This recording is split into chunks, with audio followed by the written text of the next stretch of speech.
ढेर सारा प्यार और आशीर्वाद देना जा और सर पवन सिंह जी के साथ है वे गावदन लेके थोरिया खोजला तारा करिया आगे लाग जाला दिल के भीतरिया काम कइला से हो गई करिया हम तो नहीं हो रे में रहिए सवरिया अरे रुसना करे जा हमर फाटे छोटी छोटी बात पर तो लगो ताड़ू डांटे धने हो सब धन तोहरे न काटे।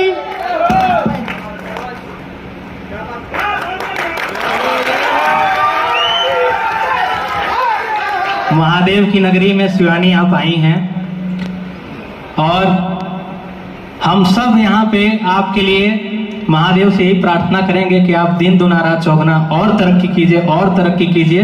क्यों भैया?